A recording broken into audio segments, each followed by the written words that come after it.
The article "Assessment Through Students' Eyes" was authored by Rick Stiggins. Rick Stiggins focused his graduate studies in educational measurement and was awarded a PhD in 1972 by Michigan State University. Rick has served on many faculties and in 1992 founded Assessment Training Institute, or ATI, which provides a much-needed professional development in assessment for teachers and school leaders.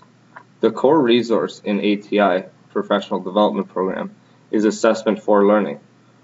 The research shows student motivation and learning can improve through the use of student-involved classroom assessment.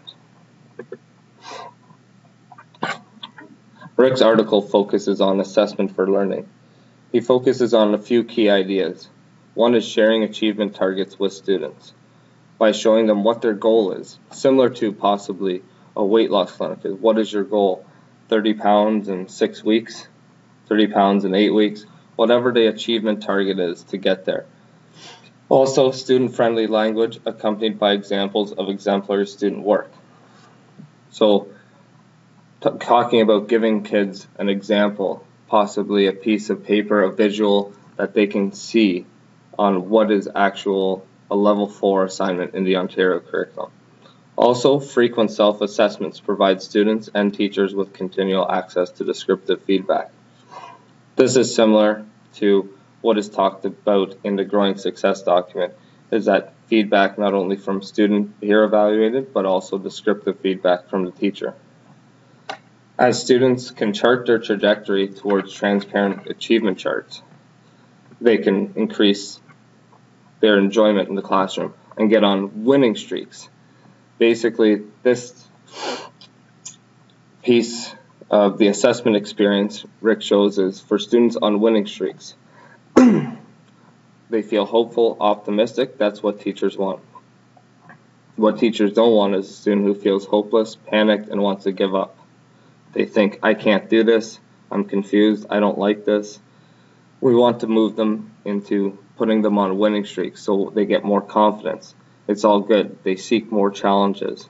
They seek exciting new ideas. They're ready to take on tasks, and they become self-regulated learners.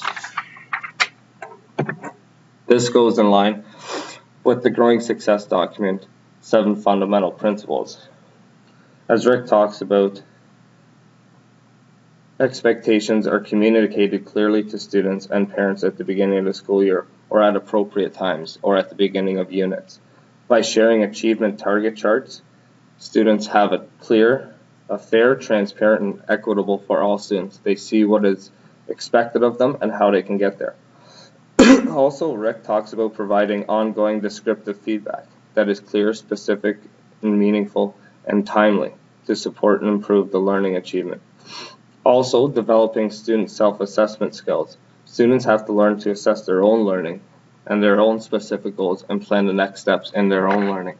As they do that, they become more self-regulated learners and not so much reliable on teachers or other people around them. In my own personal experience as a teacher candidate, using visual instructional plans has helped quite a bit by putting step-by-step instructions on what the students should do next. Also by placing a transparent target of what a level 4 is or what I want to see in the end for the assignment.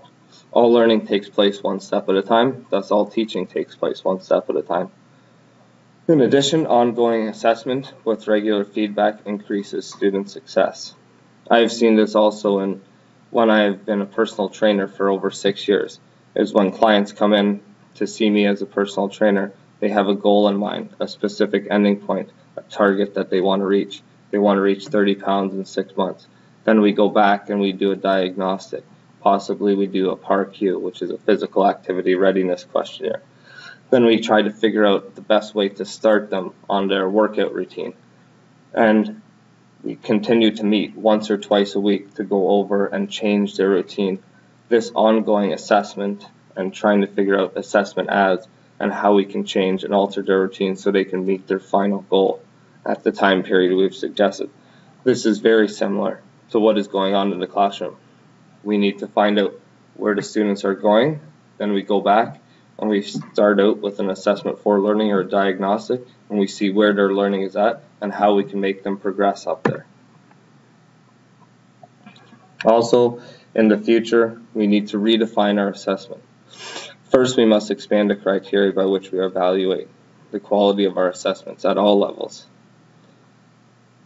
Second, we must abandon limiting the beliefs that adults represent the most important assessment consumers. Students' thoughts and actions regarding assessment results are at least as important as those of adults. We want to have student-based learning. When you have a student-involved classroom assessment, students are able to understand where they're going and how they're going to get there. So in my future practices, I hope to employ most of what Rick has talked about within his article, and also keep in line with the 7 fundamentals principles of the Growing Success document.